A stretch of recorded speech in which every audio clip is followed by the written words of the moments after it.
In the beginning, God created the heavens and the earth. Once upon a time, in a land far, far away. It was the best of times. It was the worst of times. Time. It's a made-up thing. We all use time all the time. But how many times have you taken the time to really question what time really is? Because time isn't 3:30 in the afternoon. That doesn't exist. Is it a time to weep or a time to dance? Is it lunchtime? Is it time to get on with this presentation? Time is relative, subjective. Time is paradoxically prehistoric and yet also absurdly post-historic. Time is both self-limiting and entirely eternal. Time is super simple and yet really complicated. Because, well, time is one of those peculiar things that exists because, and only because, we all agree it exists. Before there was time, there was time. So today, which is also tomorrow, but we'll get to that in a minute, we're going to trace the story of time back to its manufactured origins. We'll discover how the entire world came to tell the time and how that is intrinsically connected to our voyage. Because without ships like ours, time would be very different. Way back when, since the dawn of time, people have turned to Mother Nature to measure and record the passing of time. Days, months, seasons, leaves turn, monsoons fall, moons wax and wane, birds migrate as do whales, plants flower, snow falls. All of these natural indications of time passing, our seasons in the sun. And for much of history, that was enough. Enough to know if it was the right moment to sow or to harvest. Enough to organize simple social schedules around hunting, gathering, eating. But as society developed, these archaically simple methods of measuring the transition from moment into moment would become increasingly ineffective. The ancients were the first humans to orchestrate a more coordinated approach to time, using the sun, the moon, the stars as their instruments. Early examples of sundials were as rudimentary as a stick in the ground, but on a bright and clear day, this was plenty enough. The oldest known image of a star pattern, the constellation of Orion, the hunter, is engraved into a piece of mammoth tusk 32,500 years old. It was discovered in a collapsed cave in Germany in 1979. Why Orion? Well, Orion contains some of the brightest stars of the winter sky in the northern hemisphere, a time of year where our own star, the sun, makes somewhat less of an appearance. But it's not until the Babylonian era, some 3,600 years ago, relatively recent by comparison, that we start to stumble upon something that resembles a modern system of time. The Babylonians loved maths. This was a society where chess club captains were the jocks, and memorizing pi to 300 decimal places would have been the height of cool if pi had been discovered and decimal places existed yet. It was thanks to the Babylonian fascination with maths that almost everything in time is divisible by 60. Babylonians loved 60 so much that they never made it to 100. And so they left us with centuries, nay, millennia, of confusing poor 6-year-olds learning to tell the time at the same time as performing basic mathematical functions. It was the Babylonians who decided that a year was 360 days long. It was Babylonians who decided that there would be 360 degrees in a circle. And with these mathematical decisions set, it was the Babylonians who realized that the sun moves through the sky relative to the fixed stars at about 1 degree a day. The Babylonians were way ahead of the game, and they were already touching on concepts that would have Galileo excommunicated from the church centuries later. About 500 years before the Common Era, Babylonians gifted the world 12 equally divided zodiacs, representing the prominent constellation visible in the night sky in each 30-day period. 12 zodiac signs that are still the fascination of millions to this day. Seriously, if you type in which zodiac sign into Google, just see what search suggestions you get. Which zodiac sign is the smartest, the dumbest, the prettiest, the ugliest, the craziest?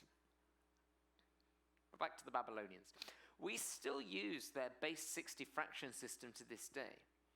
60 seconds to the minute, 60 minutes to the hour. But it wasn't a perfect system, because a perfect 360-day year assumes that Earth is a perfect 360-degree sphere orbiting the sun in a perfect 360-degree orbit, which, as we now know, just isn't the case. The Earth's rotational axis means that the positions of the stars complete a cycle every 26,000 years. And so in order for the fixed zodiacs to remain fixed, adjustments were required to the annual calendar. By the year 325, the spring equinox had crept forward to March the 21st. And it was in this year that this guy, the Roman Emperor Constantine, established set dates for Christian holidays. But this would create a problem, because Easter is based on the spring equinox, an astronomical event that pays no attention to what calendar us earthlings happen to be using at the time. By the 16th century, the spring equinox had crept forward another 10 days, and so Pope Gregory decided that it was time to establish a new calendar, establishing the requirement for a leap year every 4 years in order to help keep Easter in the right place. Now, we might think that we're now on the right track, but it's only a matter of time before our current calendar system breaks and we need another new one. When that will be, I'll leave to the people much more in the know than I am. So, back to minutes and hours. We know that there are 60 of one into another, but we don't actually know how long they are. Everything's relative. Now, there are a few theories as to how we arrived at 24 hours in a day. 12 hours of day followed by 12 hours of night, maybe thanks to 12 being a factor of 60. It might be to reflect a mini cycle of the zodiac every day and every night. Or maybe it was just easy to count on a single hand, with each finger having 3 joints, totaling 12. But if we accept that there are 12 hours by day and 12 by night, we're still stuck in the mud when it comes to how long each hour is. Is a winter night minute longer than 60 seconds in a midsummer night? And the answer was yes. That is exactly what that meant. Until Hipparchus stumbled on the concept of equinoctial hours, based on the twice-a-year equinoxes being the perfect days of 12 daylight hours followed by 12 hours of darkness. Another example of the ancients being centuries ahead of their time, if you would take that. But that wasn't until the 14th century, with the advent of mechanical clocks, that this standardized system of time came to be commonly accepted. Okay, so this all gets us to a place where we accept that there are 60 seconds in a minute. There are 60 minutes in an hour. A perfect day is divided into 12 daylight hours followed by 12 hours of darkness. And all other days are going to be held to the highest standard of perfect by way of mechanical time-telling devices that we're going to call clocks. But we still don't have an agreed time for right now. What time should the clock say? Well, for about 500 years, clocks were set locally by the noon position of the sun in each locality. If you look up at the sky and the sun is right above you, and you look down at the floor and your shadow lies directly at your feet, it's noon. No problem, right? But here's the stinger. The sun rises in San Diego 8 minutes before it does in Los Angeles, meaning a clock in Los Angeles would always run 8 minutes behind a clock in San Diego. And there was nothing wrong with this approach. In fact, it made perfect sense. It was more accurate than what we do today. If you wanted to know the time, you wanted to know the time where you were, right? But then, and this is where we start to come into the story, people started traveling. And they started traveling further and faster than had ever been dreamed humanly possible, thanks to ships and trains. And so we enter the era of time zones. Now, a time zone is a standard time for a set area. And the world's first, and maybe the most well-known of them all, is the Greenwich Mean Time. And so we'll use that as our example. Greenwich Mean Time, or GMT, sets the time based on the average moment of high noon at the meridian line running through Greenwich in London, the 0-degree meridian. And generally speaking, anywhere from 7.5 degrees to the east of Greenwich through to anywhere 7.5 degrees to the west of Greenwich falls within the zone that sets their clocks by GMT. So Bristol, where the sun rises 10 minutes behind London, sets their clocks to match GMT rather than solar time. But actually, at the time that the Greenwich Mean Time was established by the Royal Observatory, Bristol was using local time, as was everywhere else in England, because GMT was primarily introduced as a system for mariners. By setting their ship's chronometer to GMT, seafarers could determine their longitude by calculating the local offset from GMT while they're navigating open oceans. They could just look up at the sun's position in the sky. So if their ship's clock says 5 p.m., and the sun is shining high in the sky above, then they know that they must be somewhere just off the east coast of America. Time zones tell us the time by way of averages, and 15-degree wedges of longitude seem to offer the sweet spot of close enough.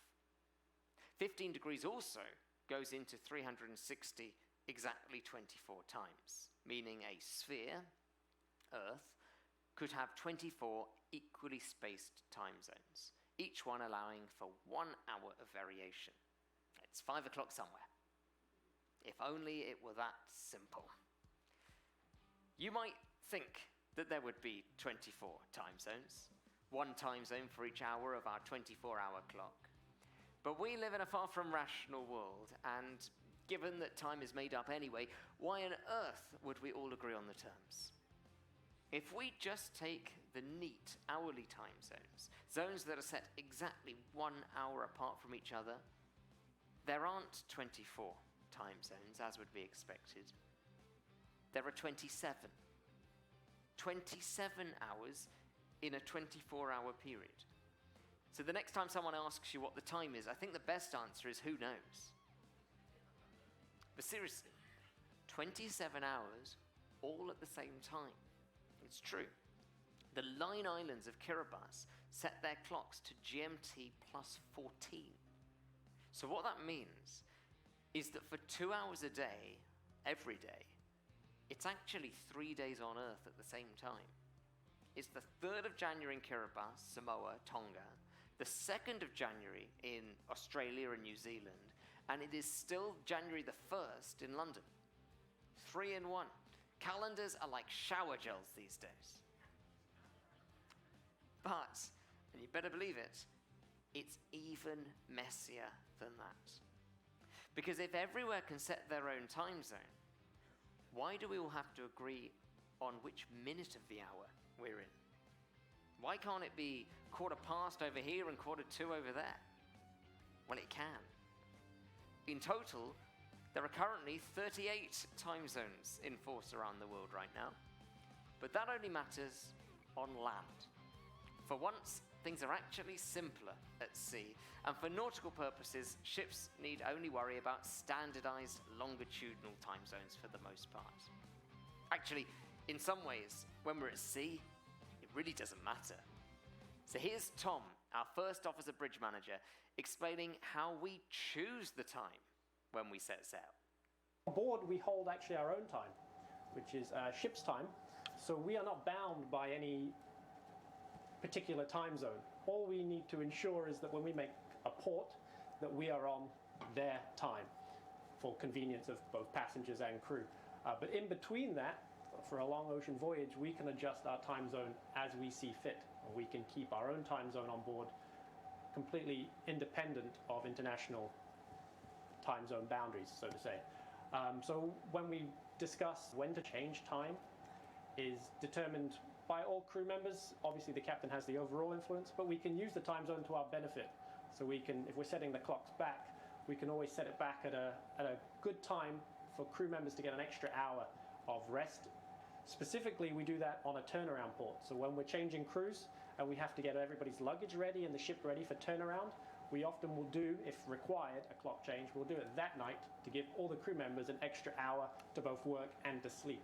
So we can use it to our benefit in that case. Otherwise, we try to keep the time zone in line with our longitude. So sunrise and sunset make sense. Won't notice a massive discrepancy. So if we have 5 sea days and we need to change time zone twice, we won't put them both together and therefore notice a big difference in the sunrise-sunset times. We will manage them in between so the sunrise-sunset stays around the same time. So our ship's officers have the authority on board to manage time. I guess they can put time management on their resume in more ways than one. When we're at sea, sailing between time zones, they can choose the moments that best suit our operational needs for adjusting the clocks. And actually, some cargo ships never change the time at all. They just keep their clock set to the original time zone and they put up with the sun rising and setting at odd times of day. But it's more common to adjust the times to match the longitude. And that's how we accidentally discovered the international dateline. Here's Tom again. The need for the dateline first appeared in the early 16th century on Magellan's fateful voyage. So, Ferdinand Magellan was a Portuguese explorer who's heralded as leading the first circumnavigation of the world. Magellan set out from Spain in 1519 with a fleet of 5 ships, manned by a crew of 270. His aim was to discover a western sea route to the Spice Islands. At the command of the lead ship Trinidad, Magellan's Armada de Moluccas headed west across the Atlantic Ocean, then simply known as the Ocean Sea. Every week or so, Magellan's crew would adjust the ship's clock 1 hour back to account for their westward travels. After about a month of sailing, the fleet finally sighted land. Ahead of them was the coastline of South America. Taking a southern heading, Magellan's fleet hugged the southern continent's coastline, seeking a break in the land and access to a western path beyond. The first of the Armada's ships was shipwrecked along South America's Atlantic coast, but on October the 21st, 1520, Magellan found the strait he had been so keenly seeking and which continues to bear his name to this day. Notoriously unpleasant to cross. The second of Magellan's fleet deserted their leader in the strait. I'm considering doing the same, turning back to Europe. And a fleet of 3 continued, diligently adjusting their clocks back by 1 hour every few days, in line with that increasingly lethargic rising of the sun with every westward knot. After about a month of negotiating the rough and treacherous strait, Magellan's 3 remaining ships emerged into an ocean until that point undiscovered by Europeans. Upon witnessing this magnificent vista of calm, Magellan gave the ocean the moniker Mar Pacifico, Pacific Ocean, a somewhat ironic name for one of the world's most turbulent oceans, but By comparison to the Magellan, I sort of get his point. As with time, perhaps peacefulness is relative too. Anyway, the voyage continued west across the Pacific. 1 hour back, another hour back. Another ship was lost in battle in the Philippines, a battle that took Magellan's own life. And 2 ships lumbered on. In the end, only one ship, Victoria, completed the voyage around the world and returned to Seville, Spain in September 1522, laden with valuable spices from a world away. Of the original 270 crew, only 18 completed the voyage. That wasn't so unusual of dangerous 16th century sea expeditions, but this was. When they arrived in Cape Verde, the remaining crew on the Victoria confirmed the date with the Portuguese shoreside and was shocked to find out they were actually a day behind, which caused great drama for them as it meant they'd violated some religious rules and eating meat on the wrong day, etc. So this shocked them. The reason that happened, of course, is they were setting their clocks every day by the sun, and so every day they were setting them an hour back, and eventually they had gone 24 hours back but had not changed the date, and so they were operating a day behind. And so came the introduction, or invention, if you like, of the International Date Line, an artificial line marked on the globe that would mark the official start of the day. The International Date Line was officially inaugurated at an international conference held in New York in 1884, and because London was the center of the world in that era, it was deemed that the 180-degree meridian line, the opposite of London, would be the ideal place to slice the Earth into 2 distinct days. But over time, it's become a little bit more complicated than that. The International Date Line itself is not a strict line. It varies, and as such we have a international date line and we have a nautical date line. The nautical date line is completely opposite the Greenwich Meridian, so 180 degrees. So that is the point at which east and west diverge away, 180 away from the Greenwich Meridian. It's kind of convenient because at that point it's mid-Pacific, and so there isn't much landmass there. So it's quite a good place for actually the date line to exist because it doesn't affect too many countries. Obviously there are a few countries there, some of the big ones being Kiribati, which straddles the date line, and in fact they have a chain of islands called the Line Islands simply because they straddle that date line. And so if you see the international date line, which is again different to the nautical one, it does move slightly as it goes around these islands, as each territory is at its own discretion of which side they want to sit. So I guess the best example for that would be American Samoa and Samoa. So American Samoa sits to the east of the date line and Samoa sits to the west. The reason is American Samoa wants to be on similar time to America, the USA, while Samoa, who has its main trading ties with Australia and New Zealand, is west, so they can remain on a similar time zone to their trading partners. So the international timeline itself, date line itself, can vary to suit the member states that are close to it, while the nautical is basically just 180 degrees east and west meeting. Which, by the way, gives the Pacific Ocean the peculiar quirk of the Western world being east and the Eastern world being west. That's a topic for another day. So, we followed the story of time from its invention, concoction, construction. We've applied this social construct to the geography of the world with time zones, and we've looked at how this affects ships like ours as we traverse the great oceans. But none of this answers perhaps the most important question. Why? Why do we measure time? Why does it matter if it's 3 o'clock or 20 to 6? Why do we care if it's a Thursday or a Saturday or a Sunday? We care because time is everything we have. Time is the moments we share with our loved ones, the space we create to explore, to connect, to grow. Time is the great healer, the ideal fertilizer of interests, projects, relationships. And yes, there's probably something in there about our desire to control time, to slow it down, to steal a little bit more of it for ourselves. But to some degree, measurements are always wrong, as many a man can testify.